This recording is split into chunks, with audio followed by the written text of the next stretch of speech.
Yo, so we back in here for another edition of F-ya-Motha, and I don't think I got anything on the docket, so I think this is gonna be a bunch of random shit. I will open up with something that is trending today. It says Clive Davis, hit making mogul of the music industry, dead at 94, as he should be. I was trying to figure out why the fuck it was taking so long, and the reason I say that is because I think he had a hand in Whitney Houston's demise. I'll even go as far as to say that he probably knows the people that had a hand in Michael Jackson's demise. I'm not buying that whole they was drug addict shit.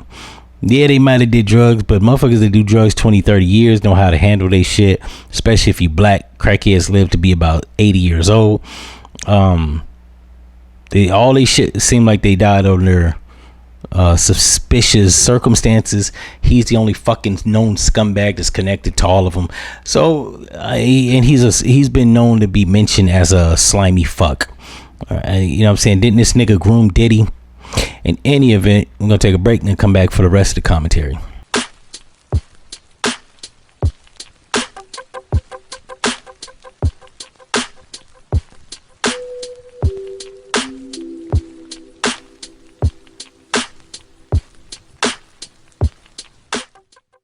Alright, so since I opened with something trending, hopefully you niggas will open up the video, and I figure I'll give y'all some random ass shit. It says right here, born female underwent gender transition surgery at 15, now regrets it and wants to sue doctors. I don't know where the fuck this is at, possibly America, because only in America will a person do some dumb shit to themselves and then blame somebody else, not take accountability. But this was a female, so then there's that.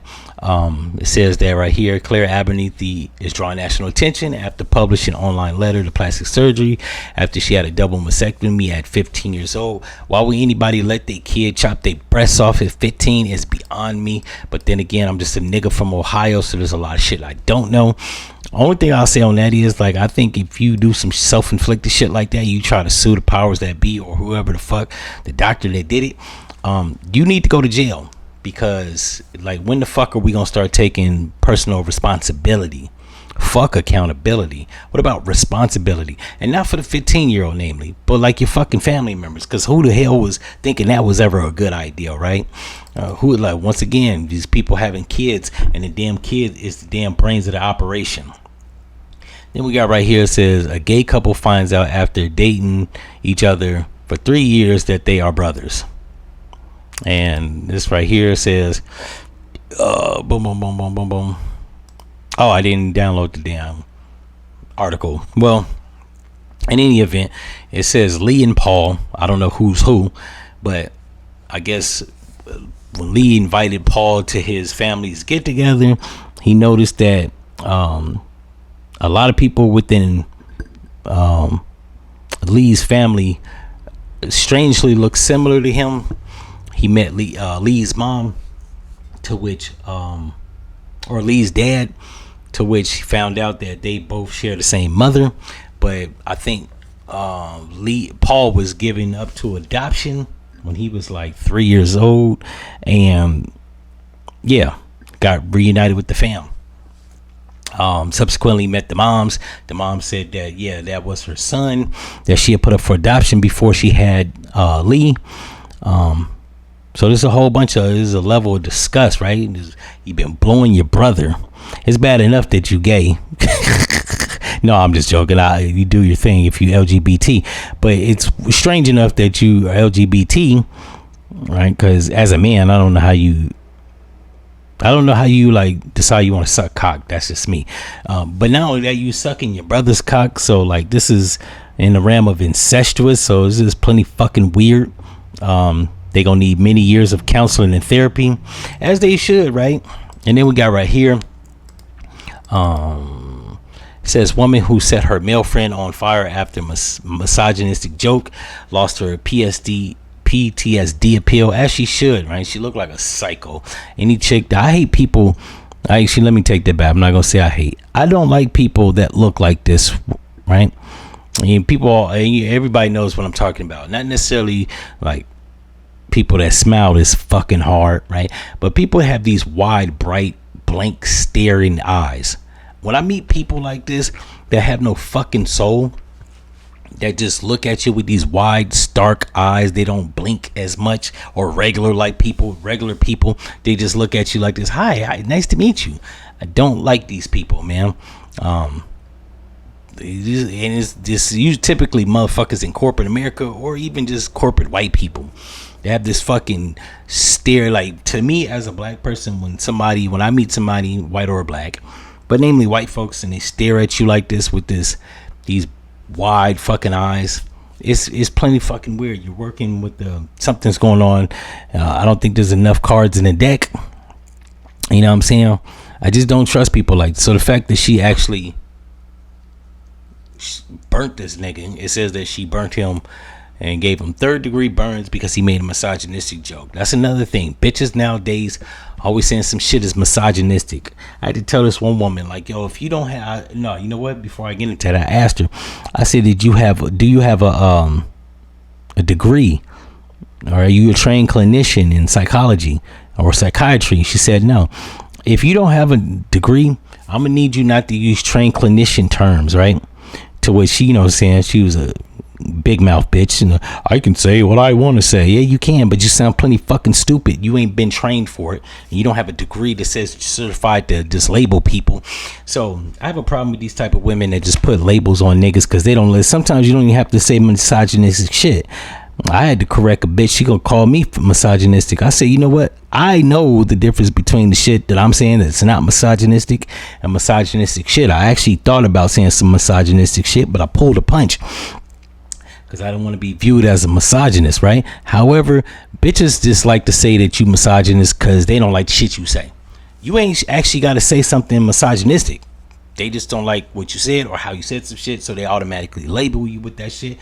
I was at work and a bitch asked me to do some shit and grab something off a shelf, and I said, nah, I'm busy. And she said, oh, you're not gonna do it? You a man. What the fuck? That in itself is sexist, right? But they so fucking stupid, and so caught up in trying to call motherfuckers misogynistic, they don't even realize they be saying misogynistic. I told her, I said, yo, you saying that I should be able to grab this heavy ass box because I'm a man is sexist, saying that I possess the power that you don't simply because I'm a male. Now I do, and life is double standards like that, and that's how life works. However, we're in America, meaning that people want to play this fucking game, namely women. Then I play the game back with you, meaning that we're equal. So if I can pick this motherfucking box up, it should matter because I'm a man. You a woman, you should be able to pick this box up because we're equal, right? But that ain't how life works. But we're living in fucking delusion land in America, right? Where people, namely the women, are influencing these men to be jackasses and to be unreasonable. And the women think that shit makes sense, so they say the shit out loud. And it's a bunch of these political pundits and weak beta males that's in positions of authority, so they believe this stupid shit. Anybody with a half-working brain knows that men are stronger than women. However, saying it, that's actually sexist. But when it comes to misogynist shit, right, I told a woman that I forgot exactly, I think it was along the lines of like why women shouldn't be whores, and she said that was misogynistic. I said, explain to me how saying that a woman should have virtue and not be around throwing the pussy to everybody, how that's misogynistic, right? Especially when being misogynistic is actually determined by like your hate or extreme fear of women. There's not a bitch on the planet I'm scared of, and I don't fear I don't have a hatred for women. So the fact that you threw that shit on me, you just didn't like what I said. It had nothing to do with like. But then this new generation of women, they fucking idiots anyways, because they'll say that if you fuck a bunch of bitches that you homosexual, a latent homosexual. So the reasoning isn't really all there. So I typically don't listen to stupid motherfuckers that's talking. I just chalk them up to being dummies. That's where I'm at with it. Speaking on dummies, it says right here, a woman lured ex outside with fake pizza delivery and then shot him 18 times. It says 29-year-old call center agent died collapsing in West Room. Oh no, that's another story. I'll do this off of what I do remember from the article. It said that this nigga had dumped this woman and moved to Georgia, and she drove all the way from Texas to Georgia to smoke his ass, right? But she wasn't just gonna roll up to the door. She called a pizza company. Delivery driver was delivering the pizza. I guess if he had saw her through the peephole, he wouldn't open the door, but he saw a pizza man, even though he ain't ordered a pizza. Soon as he opened the door, she popped up out the bushes, shot his ass 18 times. Now, he miraculously survived, and that's how she got caught. He was able to identify her. And I guess that's a beautiful thing that he actually survived. Speaking on bitches smoking people and niggas surviving, King Von, his baby mama, Queen Kima, says that, put a post up, this was like a day or two ago, says, God knew not to make me a man, cause let a bitch keep a baby after I tell her to abort it, and I'd get her ass smoked. Now, considering how he went out, and going back to my initial, one of the stories that I mentioned, the train of thought of most women, had a man said this stupid shit, right, he'd be called now this would be misogynistic if a man said this, right? But considering a woman said it, it was overlooked. However, she was from Chicago, and so a bunch of them motherfuckers don't have a lot of reasoning, deduction, and sense, since they out there in the streets playing cowboys and robbers, shooting each other. However, this is why they don't let bitches in Afghanistan read or talk out loud. And that might have came off misogynistic. That's just how I talk. I actually don't think majority of women are bitches, right? And you actually have to like personally offend me. So I'm just loosely speaking. If anybody want to take what I'm saying is misogynistic, do as thy wilt. I actually love women. I don't hate women or have an extreme fear of them, so I'll give a fuck what you say.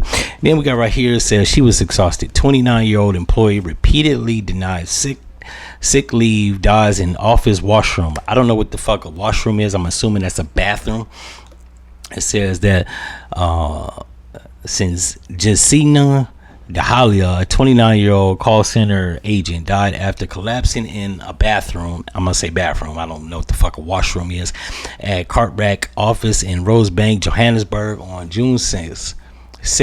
Her death quickly drew public attention after family members claimed she was suffering from severe exhaustion, and that her requests for sick leave, supported by medical certificates, were repeatedly denied. They also alleged she was warned about her use of sick leaves, and that the manager failed to take her complaints of extreme pain seriously before her collapse.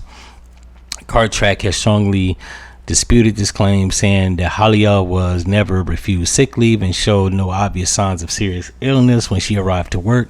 The company stated that once she collapsed, trained first responders immediately assisted her using automated external defibrillators.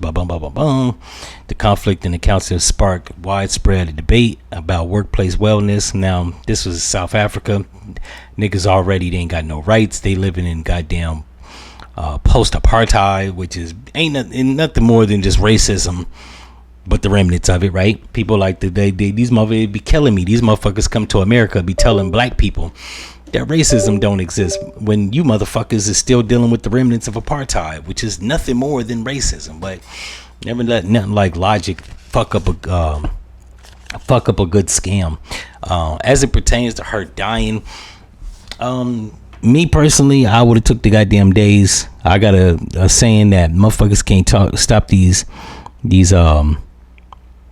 what do they call it?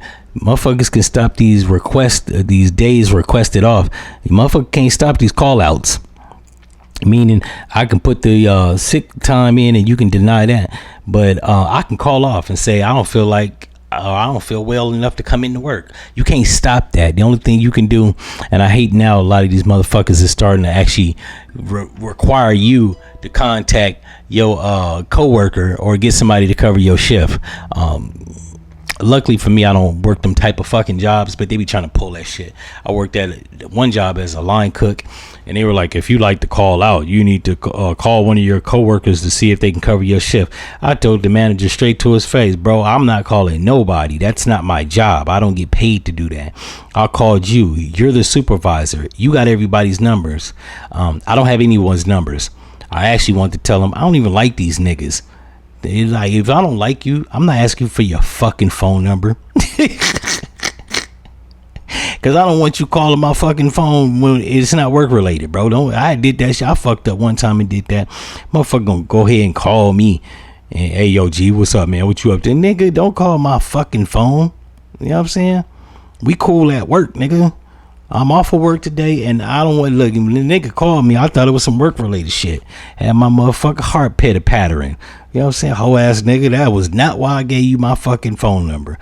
I gave you my number so if you wanted to request some time off, he didn't even want that. He just want to chop game, politic, and talk bullshit. I don't do that. I had to tell the nigga, yo, I don't just call niggas randomly to shoot the shit, right?